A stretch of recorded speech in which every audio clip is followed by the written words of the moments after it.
Steele. She reached out and touched him. Her hand lingered.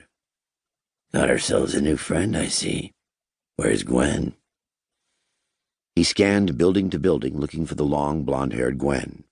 He settled on one blonde woman, but she looked too old. He rubbed his eyes. Even with the magnification of his optic, it still wasn't clear. Where is that crazy girl? He shifted his optic back to Steele. Now he spoke with a fat biker. Made some new friends? He wanted to smile at his old friend, wondering what he was saying. He wondered if Steele was acting all serious, like everything was business as usual. He shook the emotion away and remembered why he was there. The sight left a bitter taste in his mouth. Sir, what should we report? Mauser pulled his head back. Jesus, Vaughn, fucking settle down. We're running a reconnaissance op, not running home to tattle to Daddy. A group of 6 bikers rolled their motorcycles toward the edge of town. Mauser tracked them.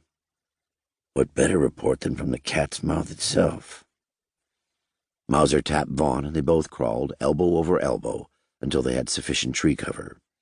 He stood up and slung his M24, then picked up his Special Operations Forces Combat Assault Rifle 17, also known as a Scar H or Scar Heavy, that shot 7.62 by 51 mm NATO rounds. He brushed himself off. The 6 soldiers of his squad stood about in a wooded clearing. His men wore helmets and the brown, green, and gray camouflage of the Army combat uniforms. Specialist Brown's ACU jacket was unbuttoned, revealing a surprising gut. He held his M4 carbine casually across his shoulders. Corporal Jarvis was over 6 feet tall and fiddled with a necklace of rotting, graying fingers around his neck, claiming it was some sort of good luck charm, but all Mauser got from it was the putrid stink of decomposing flesh. 2 Humvees sat parked nearby in a 2-lane track that had taken them up onto the tiny hill and provided them a small vantage over Pentwater. The Humvee doors were open, his men leaning outside. Private First Class Campos sat in one turret. His jaw worked as he chewed the same piece of gum he'd had for weeks. Private Lowe stood in the other turret, his head tilted downward and his chin on his chest. He appeared to be napping with his M2 50-caliber machine gun pointing toward the sky. Red-haired Sergeant Yates leaned against a Humvee, his M4 carbine resting on the ground.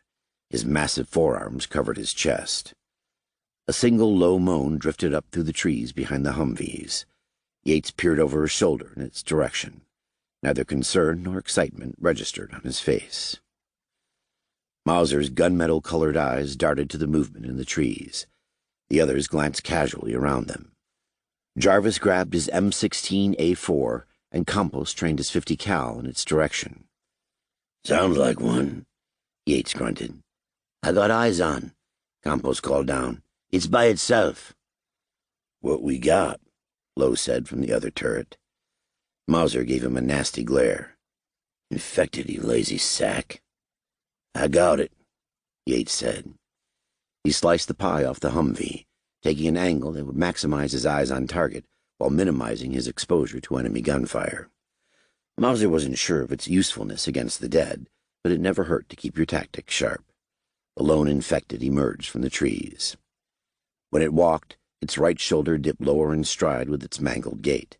Its head bent to one side and a skeletal mouth hung open. Pieces of gray skin were peeled off its face and replaced with black, rotting flesh, and its hair was mostly gone with only stringy clumps remaining. Inky blood oozed through its t-shirt and soiled sweater. A line of bullet holes draped raggedly across its chest. No gun, Sergeant, Mauser said. Yates gave him a glance over his shoulder.